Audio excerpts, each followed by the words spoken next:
Hello and welcome to another SonicLAB. Today I'm looking at the new MacBook Pro. I've got the 14-inch version here, which I'll get onto in a minute. This is the new generation of Apple M1 chips, just released probably about a month ago. Yeah, Apple have, like before, they sent us one to evaluate, which is very kind of them. We don't get to keep it, we don't get any discount. This one's going to be going back pretty much as soon as I finish this, but I have actually ordered one because my original laptop is due an upgrade. But first, before we start, I want to give a shout out for the packaging. This is how it arrived. Look at this lovely bit of cardboard folding. It's a thing of beauty. Nothing really to do with the state of the computer. I just wanted to put that out there. Here is the MacBook Pro. This is the 14-inch version, base model. There's no extras on this.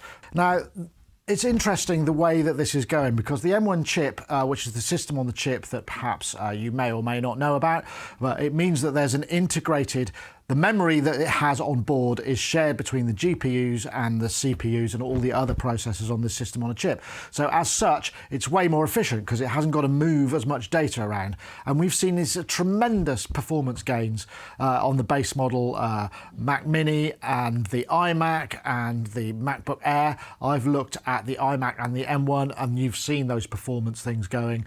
And you know, it's a pretty impressive set of gains. Now this is my old MacBook, and you can see, well, I say old, I mean, it's still an i7 2016. So this is the 14-inch. I didn't want to go any smaller because my eyesight's getting a bit dimmer. So that's the sort of comparison in terms of size. This is probably similarly weighted. They haven't gone for a ridiculously skinified version. So literally, as I said, what I did is I plugged my Time Machine back up in from that old Mac and I just imported everything. Now, I do realise that, you know, not everything's going to work because some of those things had legacy software, but I figured that's the best way to start and I can actually start using this in a way that was immediately familiar without having to start to reinstall. Anyway, let's get on to the physicality of this. So we've got ports. So we've got a MagSafe, which means we don't have to use one of the Thunderbolts for power. So we've got a MagSafe 3, which is a very positive mains port. We can charge through the Thunderbolts if we want as well, so no problem. These are Thunderbolt 4 ports, each with 40 gigabytes a second. Nice to see a headphone jack, 3.5mm, flipping it round. We've also got a HDMI port, which will do 4K up to 60 frames a second with HDR. Another Thunderbolt 4 port and an SDXC card reader. So it's interesting, isn't it? Because, you know, there was a period of time when Apple went back to kind of thinning it all down, making everything clean. Now they've just gone, right, this is what the pros said they wanted, so let's put that in there. So coming back to the physicality of it, this is actually quite a weighty machine. It's 3.5 pounds or so for the 14-inch. It's got sort of fairly chunky thickness. They've not gone for this sort of super thin chamfered approach. They've really sort of just kept it utility, and it is a really nice feeling thing. On the bottom we've got, actually it says what it is. We've got, you know, things to keep it off the desk because the other thing about all this metal, I believe, is something to do with the thermal envelope. So you'll want to know, I mean, because the other M1s that we've tested, I didn't hear any fan going on. There's no fan. I didn't even really get any very hot. And the way that the chips work in these is it's about how efficient the cooling is. If you can make the case more efficient cooling-wise, you can run it faster and get more performance out of it. The base model has an 8-core CPU with 6 performance cores and 2 efficiency cores, so that's 2 more than the previous models. 14-core GPU, 16-core neural engine, 200 gigabytes a second memory bandwidth. And like I say, we've seen some incredible performance games with this new generation of M1 chips. The M1 Pro, and you can put an M1 Pro, an M1 Max in it, which goes even faster. Entirely up to you. But if you start maxing these out, they get very expensive very quickly. The other thing I've got this came with is 512 of internal storage, SSD. Again, with the system on the chip stuff, none of this stuff is upgradable. You need to sort of think about it from the get-go. The one I ordered was a 1 terabyte because that was an extra £200.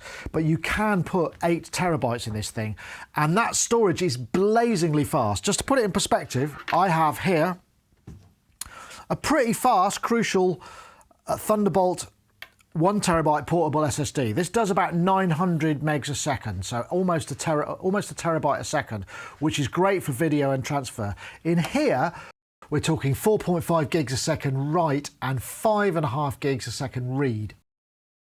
So that makes the storage incredibly fast, and that actually makes a really big difference. And the reason you might want such high storage in here is because lots of people are using these for video, because for video they also fly because there are dedicated encoders for H.264 and Apple ProRes. So for video machines, these are also kind of really outperforming a lot of desktops. They outperform our desktop. I mean, it's kind of crazy. But in terms of audio, perhaps not so important, because you can always stick an external drive, save some money on the base thing. I would also say for audio performance, you know, the first M1 chips are plenty fast enough for most of us. The thing that makes these different is we can put more memory. We can go on the M1 Pro chip, we can go up to 32 gigabytes. On the M1 Max chip, we can go up to 64, which if you need that extra RAM, that gives you the kind of capabilities. Right, so let's plug all the stuff in. I'm literally just going to go HDMI out. Here, I'm also going to plug an Ethernet cable in to one of the Thunderbolts. I've got a little dongle here. I would have liked to have seen an Ethernet port. That would have been great. And then let's get the MagSafe port and just put that in as well. This has got a very positive click. It's actually quite hard to remove, but it won't pull your Mac off the desk if you trip over the cable. At least that's what I'm hoping. So let's open this guy up. One of the key differences with this is the aspect ratio of the screen. It's actually more, well, it's not the same as the 15-inch MacBook Pros or that, you know, that was closer to 16:9. This is a squarer sort of vibe. And as such, it may cause you to have to think a little bit about your workflow, although you can scale the screen to get kind of more stuff on it, but that's something that's worth mentioning. The actual physical shape of this is a little bit different. Display settings, I'm going to set this to be main display optimized for MacBook Pro. So that will change the aspect ratio of what you're seeing, which should just come up now. So yeah, that's the aspect ratio that we're looking at. So it's not 16:9, it's a kind of squarer vibe, but I can set the workspace to be a little bit bigger, which I've got here. The display is also incredibly sharp. It looks fantastic. I mean, you won't get a sense of it from here, but it's the same, I believe, as on the brand new iPads, which uses this ultra thin LED LCD display technology.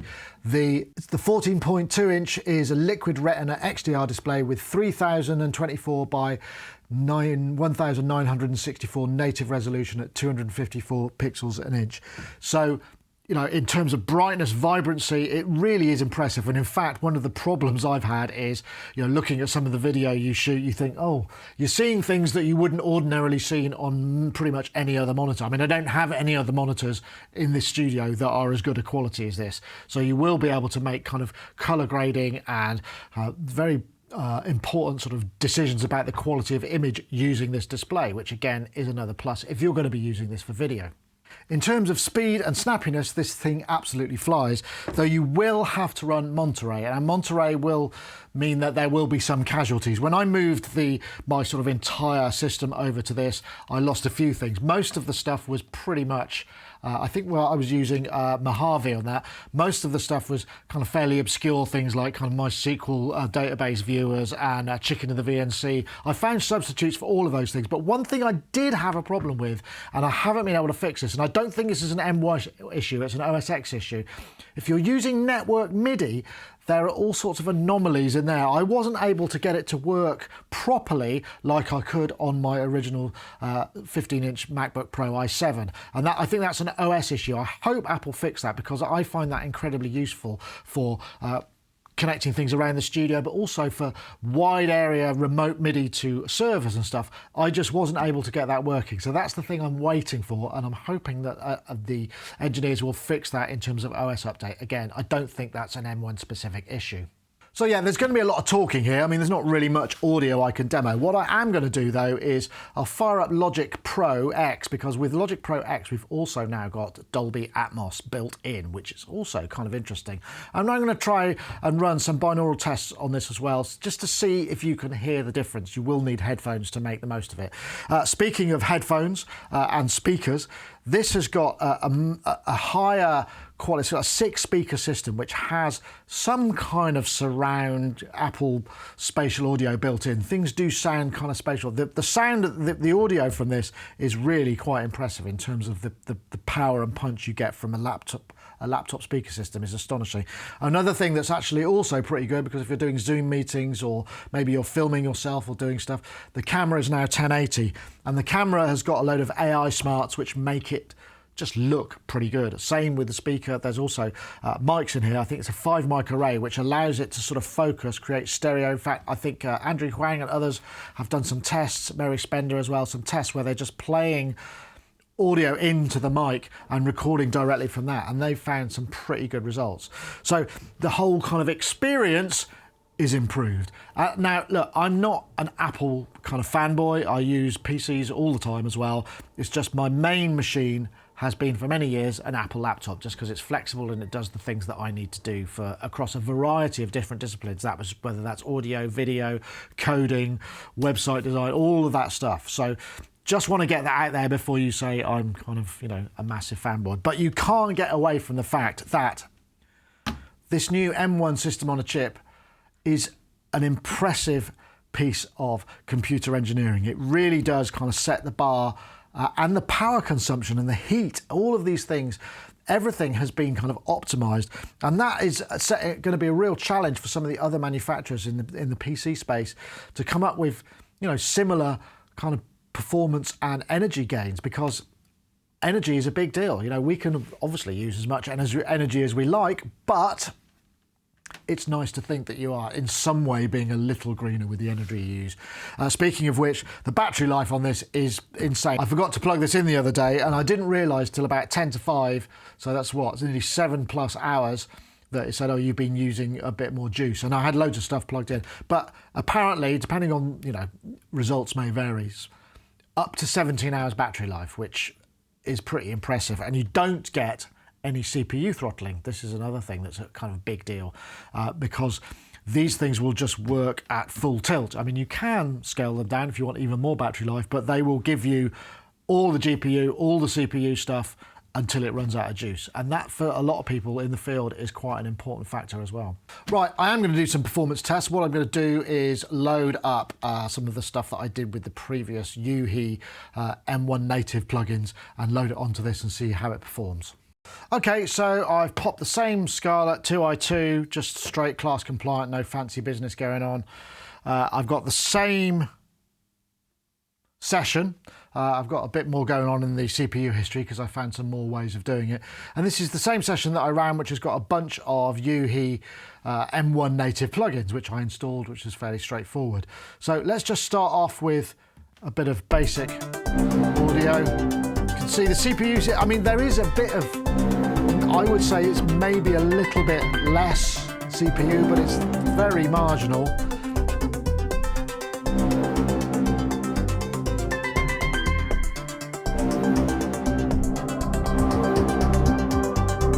Go to that drop, which I also had,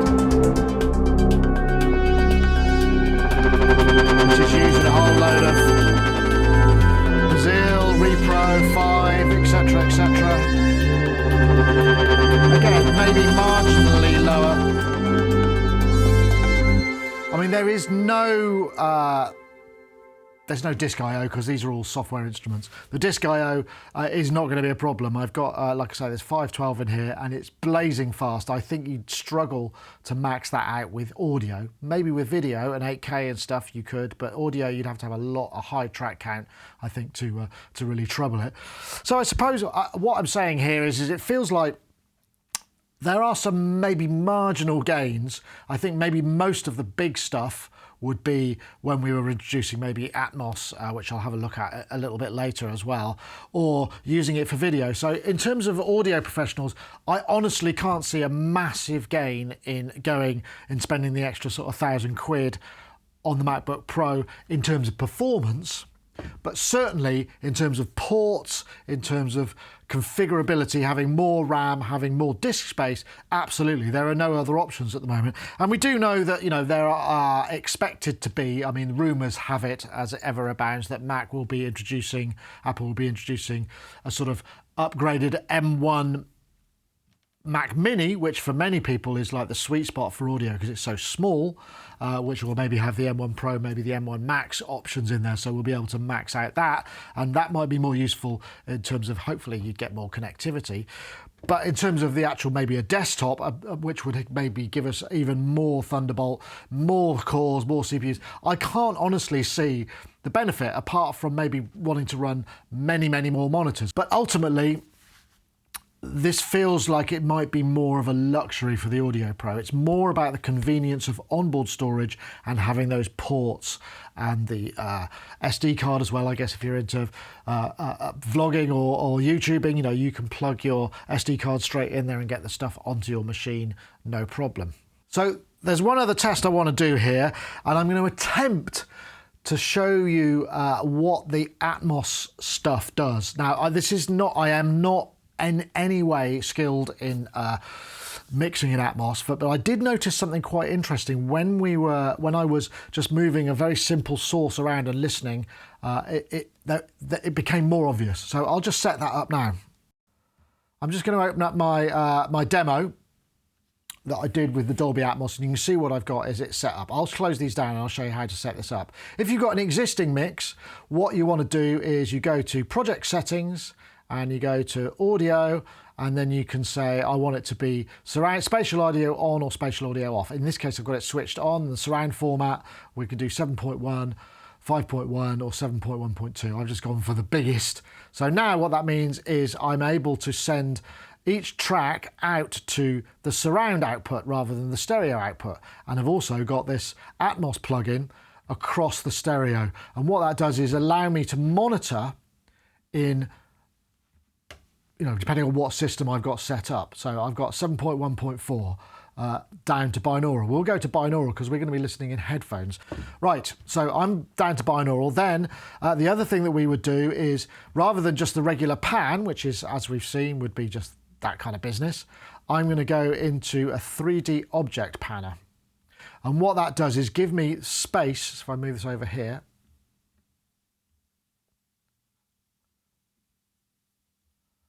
gives me the ability to pan my object in space. Right, so you can see that now corresponds to what's going on in the Dolby Atmos. Now, you really do need to listen on headphones, and I recommend, you know, quite good ones, or at least maybe stuff that's a bit isolated, because what I'm hopefully going to demonstrate is what's happening to that sound. Now, if I start in the middle, I'll start it right here. We can set the level. I can create this to be high or low. I'm going to set it to ear level.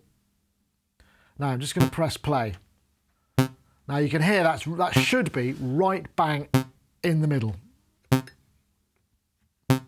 Now I'm going to move it to the front. Now you should start to hear a little bit of early reflection. If I move it to the middle, that's all dry as you like. Now, front, you can hear that there's a bit of reflection. It's created a bit of space around. Now move it to the right. Move it back to, now you should be hearing, again, a sort of slightly different set of early reflections. Now it's the back right, back centre, back left, back middle, front left, centre channel, in my head. Now, I'm hoping you will have heard that, because it's interesting because your ear begins to tune to it. And I was starting to hear this even in the speakers here, because I'm not listening on headphones at the moment, but I have checked this on headphones, and I know it is actually, you know, you get this sense of reflection, which is, it's down to the sort of psychoacoustics of what's going on. So, for instance, if there was something over here in the room and it was a point source, I would hear reflections behind me that would indicate certain amounts of sort of psychoacoustic information that would tell me maybe if it was high up or it was on the floor or it was, do you see what I mean? And that's what, as far as I can tell, Atmos is doing to a degree. That's the sort of clever, the early reflections, the comb filtering, and the, you know, the fact that I would hear certain things through my head. And what I should point out here is the reason that we're hearing these early reflections is because during the downmix process we've chosen to monitor in binaural, what it's doing is sort of emulating what it would sound like if we had speakers in the room. Because if we had speakers in the room, we wouldn't need to do this because the speaker would be up there or down there or whatever. So this is very much happening in software only during the downmix to binaural monitoring. We do explain this a little bit more in the piece that we did with Yoad. But ultimately, that's what's going on. And if you can imagine that across an entire mix, constructing an entire mix in this is a challenging thing. It's a skilled operation. Now, I don't profess to know that. This was the only way I could figure out to actually kind of go, well, what's going on? What's the big difference? And I can hear the reflections that give the impression of that three-dimensional movement in space. It's not night and day, I would agree. But the fact that it's been built in directly into Logic Pro means that you can already begin to experiment with this, and I'm sure there'll be lots of clever people who figure out how to make their reverb sound fantastic and surround on regular mixes. Now, you can also bounce that down in Logic to a file which would then translate to other systems which have more speakers in them, and you can deliver it to Apple in surround format as a WAV, and it's, you know, it's good to have that extra feature in there. Now, like I say, I wasn't going to spend a lot of time on, you know, performance and whatnot, but I just wanted to cover a few of these aspects. So, what do I think about the whole M1 experience? As I said, we've had the M1 Mac Mini here, which was impressive in terms of what it did. This, by the way, is not hot. There's no fan noise. I haven't actually managed to get it to do any fan. I've had edited some video on it, and it, you know, it worked fine. It didn't seem to get the fan going. For many people, I think that's kind of a big issue. So yeah, what do I think? I mean, I think, to be honest, unless you need those extra ports and that extra connectivity, or the screen size just is too small at 13-inch for the MacBook or the MacBook Air, then you could stay where you are. You could maybe look for a Mac Mini or look for a MacBook Air, and you'd get more than adequate audio performance with an external hard drive, something like, you know, one of these guys, just the crucial SSD, you know, whatever. There are lots of different ones behind. You're going to get plenty of performance. You're going to be able to record and play back as much as you like. I think the key difference is just how many things you can plug in, because obviously with a screen this small, you're going to want maybe a monitor, 4K monitor, which is going to use a bunch of bandwidth. Then you're going to want an audio interface, and you're going to want maybe an external hard drive. So you're paying quite a premium for those extra ports. But if you need them, you need them. Anyway, that is my kind of rather vague and rambling summary about the MacBook Pro. This, I think the base model for this is £18.99 UK pounds. As you start to add more features such as larger storage, more RAM, moving up the processor scale, it starts to add more money. You can spend a whole ton of money on one of these things. What I did, I've ordered one because my laptop is due to an upgrade. I am doing lots of video, so it feels like for the money that I would have spent on an i7, you know, maybe 3-4 years ago, I'm getting something which massively outperforms it. So yeah, you know, there is an Apple Premium, but it feels like that premium is now being justified. Whether you need to spend all those extras on CPU and storage and RAM, the jury's still out. After all, those tests I did were on 8GB of RAM models, the M1 and the Mac Mini, and they seem to work fine. If you've got large sample libraries, then maybe not. Anyway, I hope this has been somehow helpful to you in maybe if you're thinking about making the leap. That's it for this time. Thank you very much for watching.